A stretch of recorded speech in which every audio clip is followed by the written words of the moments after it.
There he is. Oh, man, he's got me. There we go. Good stuff. And I noticed my worm was in a light spot.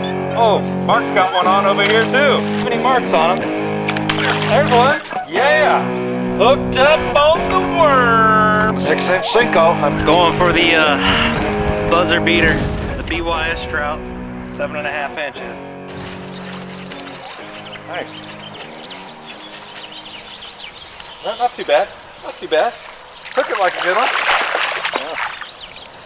All right. Not bad. On the red one. On the red spinnerbait.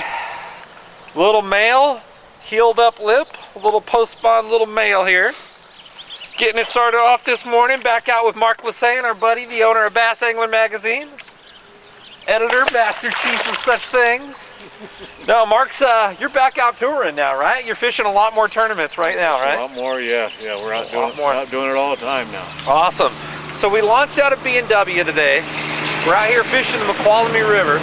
So what Mark and I were going to do is we were going to show you a topwater episode, but the thing is, it's been really, really cold lately. So instead, we're going to show you junk fishing. And what junk fishing consists of is using all sorts of different lures, establishing a pattern. We're going to fish slow, we're going to fish fast, we're going to fish reaction, topwater, everything to put the clues together and break it down for them, right? We're just going to fish what it takes to catch the fish. We're going to fish in the moment. You know, we're going to fish the tide, we're going to fish the area, the water, everything. We're going to fish every spot probably a little bit different.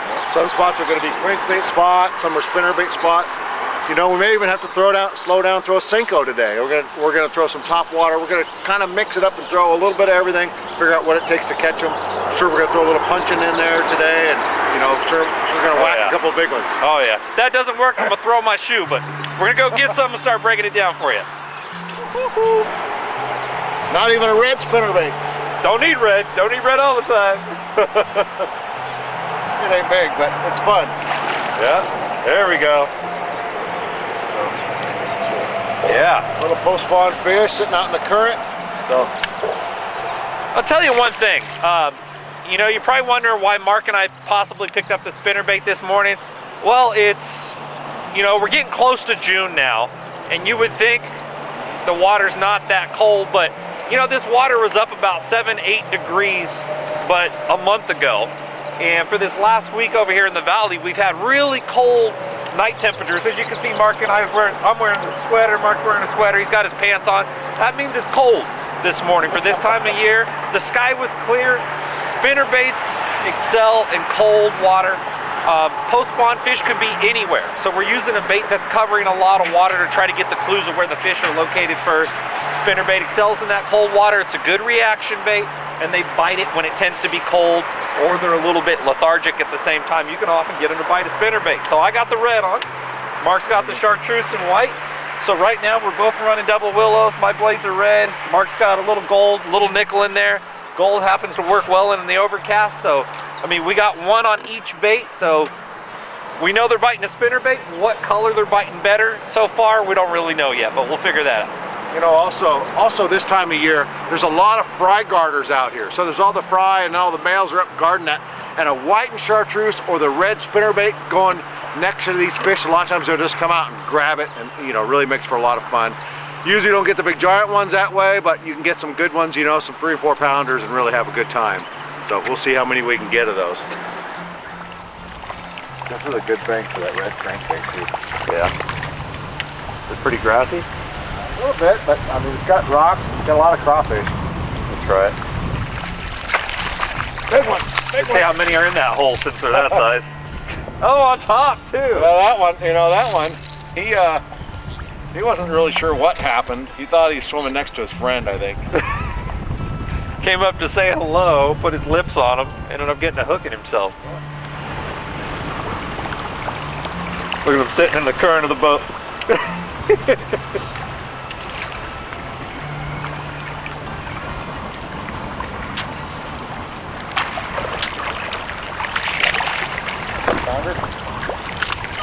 Little crankfish. Yeah. On the square bill. Chunky little belly on him. You know, I mean, that's, you know, the problem with, you know, crankbaits, you can catch really big ones, but as you get close to the summer, them fish get. Where's he at? Oh, there he is. There he is. Come on, there you go. Handle with care. So, you know, you can still catch some big ones, but you know, overall the quality usually starts getting down. That's why we punch and throw chatterbaits and flip and, you know, frogs and throw some bigger baits, because once you get a bunch of those, they're fun, but the big ones are a little more fun. Oh, I think I got Mark on size. That's another floor bass. Once again, we're reliving this. Floor bass. Stay. Get it. All right. There we go.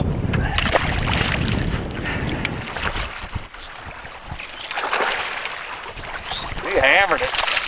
Ah, that's a little bit better. So that's why we throw topwater rather than the crankbait, because they size up, you know. Yeah. Get a little super size here. It ain't big, but you know, it's a good one. And he got it, and he wanted it, both hooks.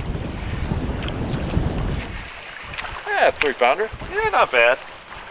He looked on way, a good day. He looked way bigger out there. I thought he was like 4 or 5 pounds, you know. If he would have came off, he would have been 4 or 5 pounds. Yeah. Little one. Little guy out on the end of this island. We'll power pull down, and we'll see if we can get a few of them out here. The wind's blowing. Oh, I need to throw the topwater out here, because that's how we get the big ones. You know, I'll cover something real quick.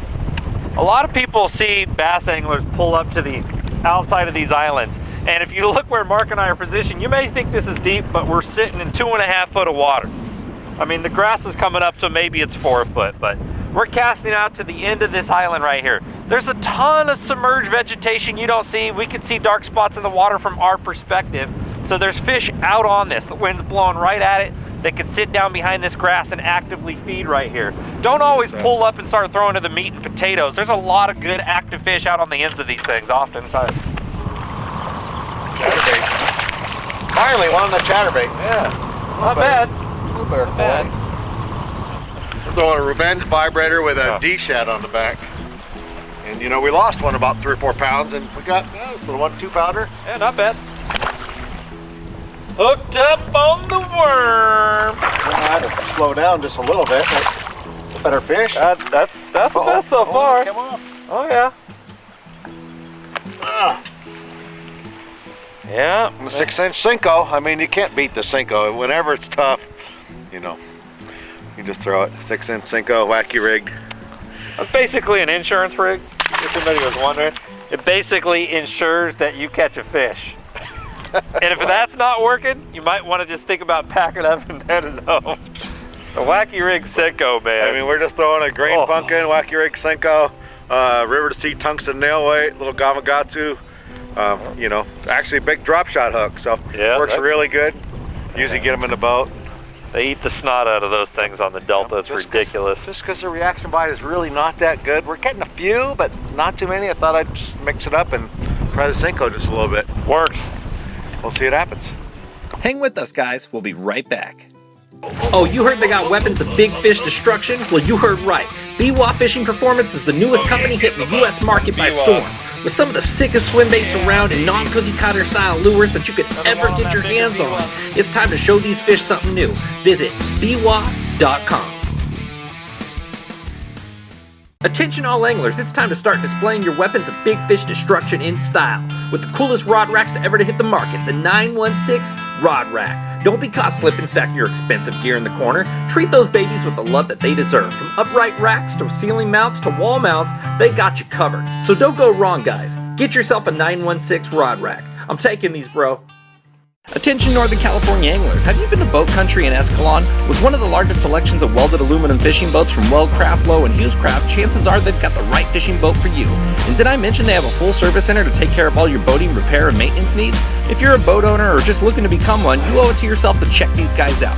Visit BoatCountryUSA.com or stop on by. I'll see you there. Are you into diving, surfing, or fishing? And have you checked out the Salt Life YouTube channel yet? From awesome surfing insight to scuba diving locations and in and offshore fishing, bundled up with all sorts of crazy cool footage, the Salt Life has you ocean lovers covered. So go check out their YouTube channel and tell them if sent you. So now what Mark and I are doing is, it's got so damn windy. We were coming down the bank. We spotted a bunch of fry, but there's a lot of hyacinth mats right here, so we switched over to punching. If you haven't watched our punching video, definitely go to the link right here on the bottom and check that out. But Mark's having to put the power poles down because we're just flying with it. And if we go against it, it's even going to be harder in this situation. It's going to rip us into it, but plus it's only about 2 foot deep. We'd be just tearing everything up, making a big mud mess. And so we just kind of roll up to a spot that looks pretty good here, and we power pole down, we fish it a little bit, we'll power pole up and then hit the next one. Yep, stop, go, pick it apart. There's lots of little toolie points in here that we can stop.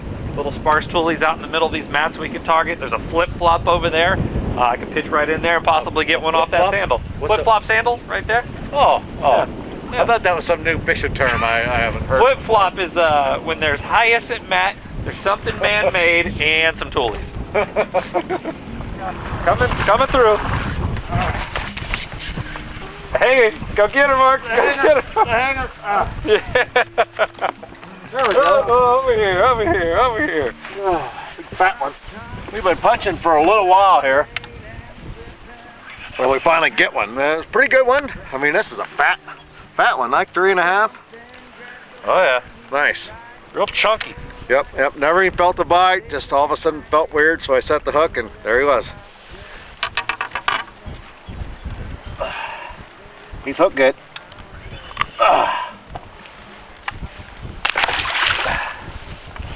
Here, our punching setup here.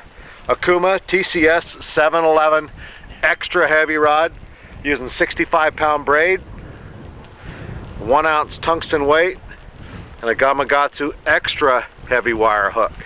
So this is an extra heavy wire hook. So even when you hook those 8 and 9 pounders, this one doesn't bend out.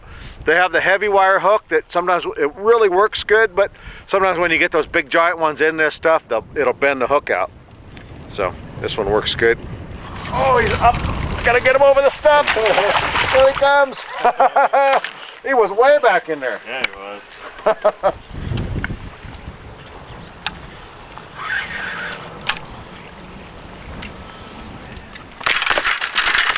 Woohoo! That's my first punch fish of the year, I think. Yeah. I haven't been punching yet. I've had such a good cranking bite and flipping bite going on the outside of stuff. Yeah, I haven't really started punching them. I usually start punching real heavy in, June, July. Come on, baby, stay on. Oh, no, look like a toad though. I mean, it's a good one. A good fish. Look at that fish bit it weird. He's all hooked underneath. Oh yeah. But my theory is that another they catch it and the weight drops past. Like they catch it, the weight drops, and it turns the hook over in their mouth. I guess, huh? But whatever happens. that's what happens when it's like a 2.5 pounder. God, he's a fat stout though, man. Fat 2.5 pounder. Fat ones. But those ones like that, they get you hooked up in there, and them 5 or 6 pounders, you wallow a hole and they'll come out and you drag them across. So that's why he seemed like he's maybe a little bit bigger than actually he was. So that's fun. There we go. In the stuff. Nice. In the stuff. Come on, baby. There we go. Not bad. Not bad. Acting a little bit lethargic. Oh, there he goes. Was shocked. Was wondering what happened. Said somebody stuck me in the mouth. Right through the nose. Look at that. Smelled it coming. Yeah. At 100 miles an hour coming through the mat, he smells it, That's what it was. Had to be the scent. That's the 5th fish we caught punching here in the last 20 minutes. Yep. So, we kind of settled on this thing. We saw this hyacinth blowing up against the bank, and we found one little area with a little bit deeper hyacinth. And we've been just junk fishing. We caught some on a Senko and some on a spinnerbait, some on a crankbait, one pretty good one on Topwater. But then we settled on this. We've been junk fishing. We settled on this, started punching, and now we're starting to catch them. So now we're going to start dialing it in until this bite goes away, and then we're going to junk fish again until we figure out another pattern. Mark, talk about that key pattern. What we're seeing. Look right here in the water. You see this? There's fry in the water. I'm not sure if you guys can see that. But we're seeing lots of fry cruising around, clear clear bottom right here. I mean, we could see spots where they would potentially bed. Good bedding areas. We're seeing fry balls. Now it's just, you know, just like Mark said, now we're gonna pick this area apart. Got a couple of feet of depth under these hyacinths. Absolutely ideal.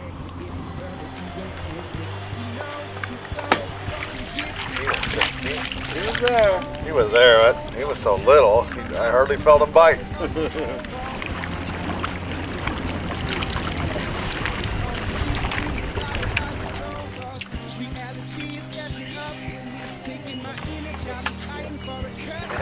Get him out of there! Get him out of there!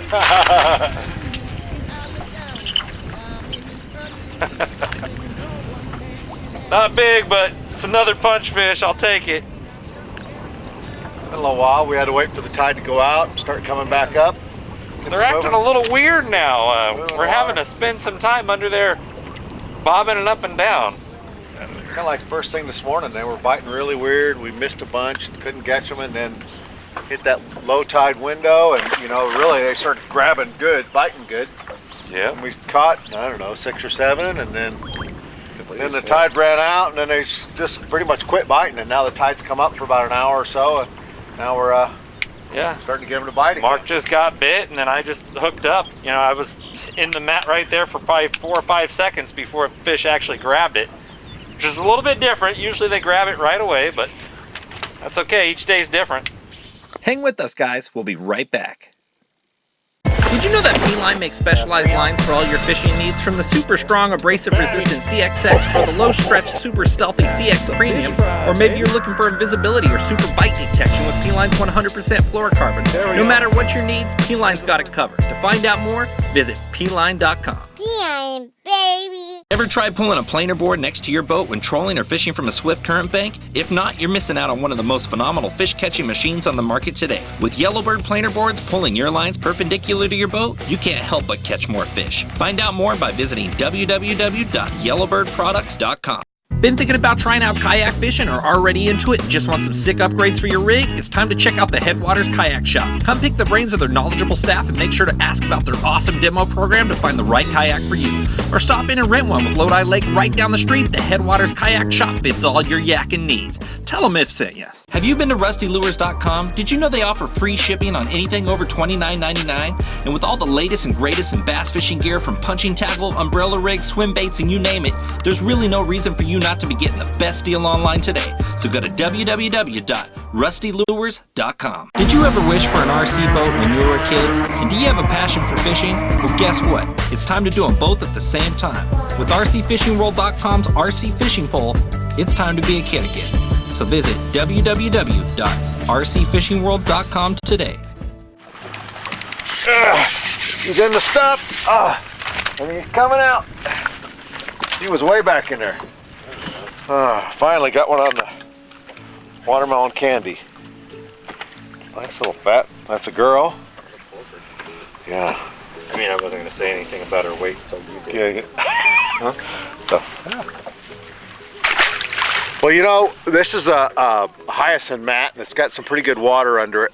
And we came and fished this as the tide was going out. We went down the whole thing. We never got bit. So now the tide flipped around, and we came back here. And so far, we've got 4 bites, and we caught 2 fish out of it. So just goes to show you that things change. You know, like we're fishing the moment in today, always changing, always trying to figure things out. So, I mean, even though we already fished this, we came back at a different tide, and now we're catching them again. So we're gonna keep working it, and we're gonna keep working some different stuff than we did earlier, and see if we can figure out how to get some more fish, and hopefully a couple big ones. So we're still looking for a big one now. It's coming. It's coming. It's coming. Oh, the female went shooting out. That's the male. That's the male. Well, the female must be a pretty good size. Oh yeah. That's awesome. On the Ocho. That's a pretty good male. So, I was just fanning the Ocho around the Texas rig worm, and I pulled it off of some timber and landed down on the bottom, and I noticed my worm was in a light spot. Oh, Mark's got one on over here too. And a little bit smaller. But I seen this fish swim over and then I seen the female shoot off. He bumped her, and then he comes over and grabs the worm. So that's kind of funny. Here's a little bigger. Here's a little bigger. Yeah, got a little bit of girth, but not bad. Let's let him get back to work. There you go, bud. There you go. Get back down there. Woohoo! Ouchie! Another. Doesn't really have any marks on them. There's one. Yeah. That's a better one. That is a better one. Oh yeah. Hot. That fish is hot. Hot to try. Get some. Woohoo! There we go. Pretty Just good. like that other one. Look at that. Good Look at those fins on the bottom. That look like it's in that Look at tannic how water. short this fish is. Fish is like square. Oh man, look at all the. Look at all the. Oh man, that's a trip. The little teeny hooks right in his mouth. Oh yeah. Oh. So Mark just caught that fish, and if you take a look off to my right, see the bank 150, 200 feet over there. Now, come and take a look off my left. As you can see, what are we fishing? This is a hump up off the bottom. We're sitting right here in about 6-7 foot of water, and you can see weed growth out here. This is just a submerged island. That's all this is. It's a vast area. We're trying to pick it apart. Mark just found one. We've been fishing the last 200 feet of it, and we didn't find them. But this can definitely work to your advantage. You can find a honey hole out here where there's a whole bunch that live, and very few anglers ever stop and fish these things. But as you can see right there, more than likely that fish never has been caught by another angler. That fish lives out in the middle of nowhere land. And you know, this is the same difference as the bank. It's shallow water, there's weed growth out here. If there was a stump out here, it'd be the exact same thing as the bank. So don't always get so caught up on being glued to the bank every time. You see some weed growth out there in the middle? Go give it a shot. Jeez! Hold on.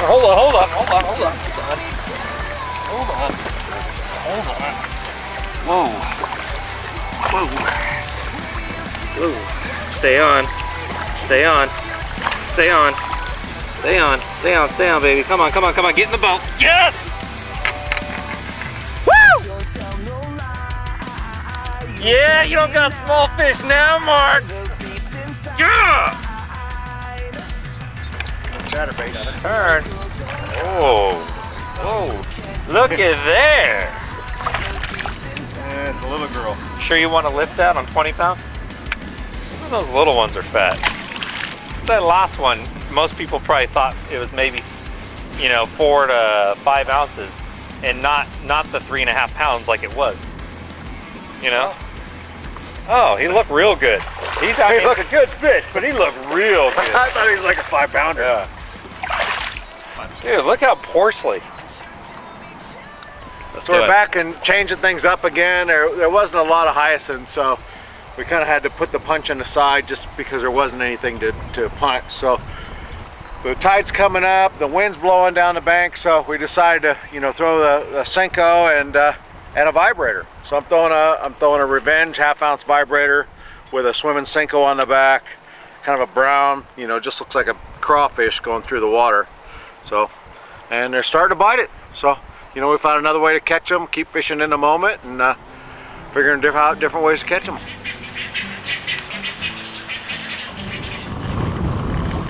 That dude missed it by a mile.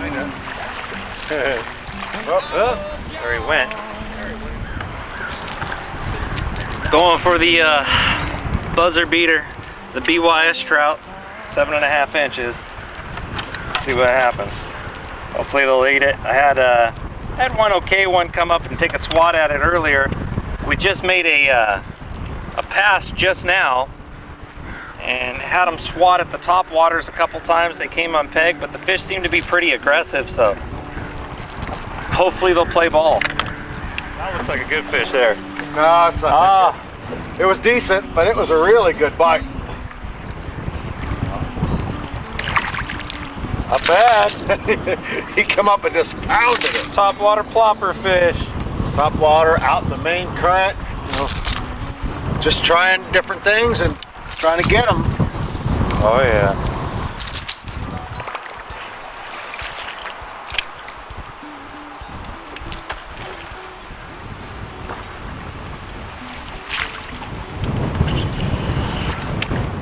All right, you know, I think we had a pretty good day. We caught about 30, 35 fish today, and you know, a number of them over 2 pounds and probably 7 or 8 over 3. So, you know, overall pretty good day.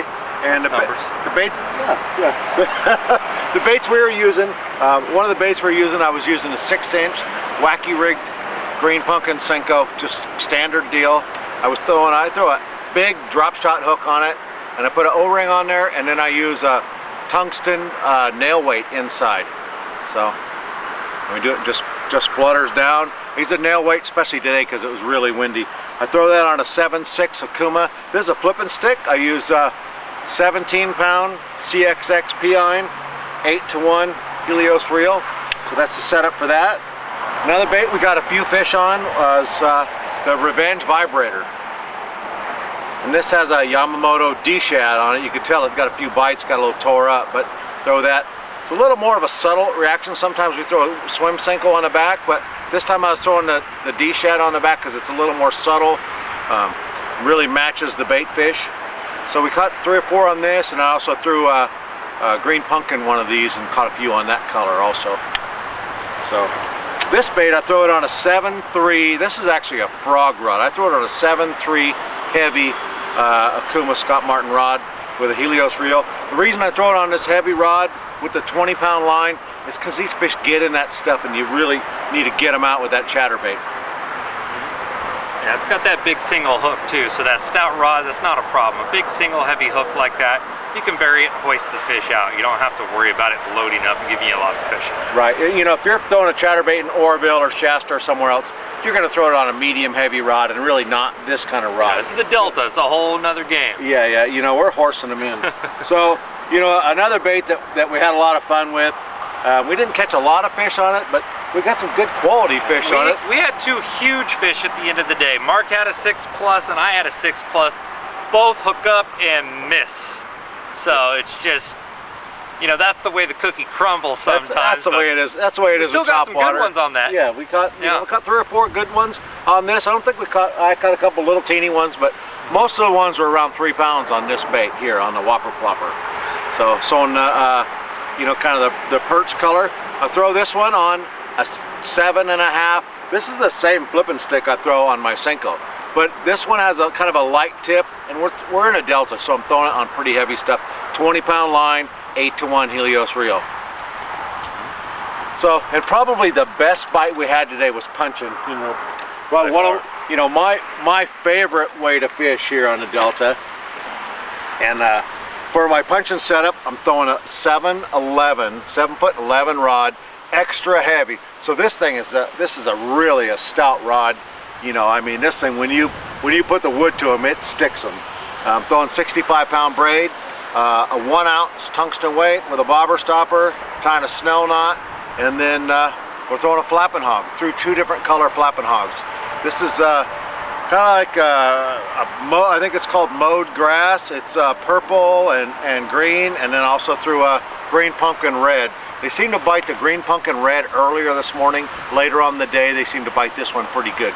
I think we caught probably 15 fish punching, and at least. Oh, yeah. 5 or 6 over 3 pounds punching. So that was by far our best, you know, our best bite.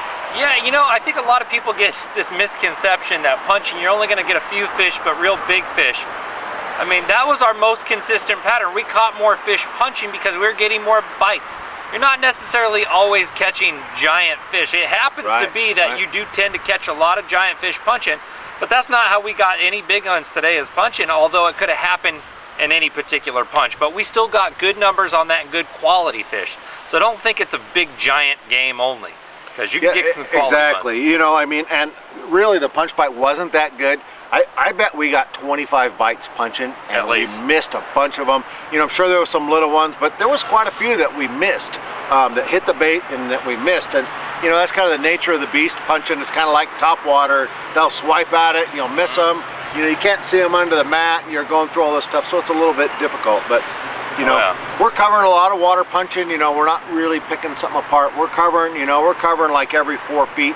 So we're working down the bank. We're not really, you know, picking it apart and going real slow. So basically, same thing I was throwing. I was throwing mine on 65-pound P-line, the new X braid. I was throwing a D-bomb, a little bit different than what Mark was throwing. That's good to come in behind somebody. And I was trying to punch with a 3/4 ounce, which is a lot lighter. Most of the time I'm punching with 1.5, but we had some loose stuff to where I was able to get through. I was using the iRod Bub Tosh punch rod. Basically this like the same Okuma rod Mark was showing you, very powerful, good backbone. You got to be able to get the fish out. Another thing I was throwing was the Duo Realis right here, the 110, which is a walking bait, but it was so windy out there and so choppy, it was getting up on the waves, and we had fish going for it at the end of the day, but they were missing by a foot, so you could tell they were having a hard time. They were trying to get it, but it's I mean, it's blowing like 30 that bait out there. Calls them up. Yeah. I don't know what it is about the 110, but I love it.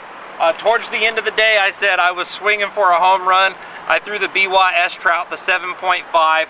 I had one giant right at the end, blast this sucker and come off. So, I mean, there's really only so much you can do. I also fished a worm today, a lot on the Texas rig. I threw that on 15-pound P-line, 100% fluorocarbon with a little 3/16 ounce weight. I would have tried to go with weightless if I can get away with it, but it was so windy out there, even 3/16 was a little bit hard to do. Anything else you want to cover, Mark? I think we gave him a good outline of what we did. Oh, one key thing. Mark and I both noticed the areas where we tend to get the majority of bites, there was a lot of fry around. And it's not necessarily that we are catching all males. We caught some females, and yeah, the males do protect fry from time to time, but the majority of our bites tended to be, if we're seeing fry around, we're getting bit there. And we jumped around a lot. We must have hit 30, 40 different spots today to try to put together a pattern for you. The only thing that we really figured out that we had a lot of bites on was the punch-in. The worm bite was so-so. The topwater bite towards the end of the day was good. But, you know, overall, we still got after them and still caught some good fish. We had some big ones come off, but, dude, I appreciate you guys watching. Mark, once again, always a pleasure, brother. It was great, great fun. Stay tuned, guys, man. One last thing is that we noticed is that we've caught most of the fish on the back side of the current.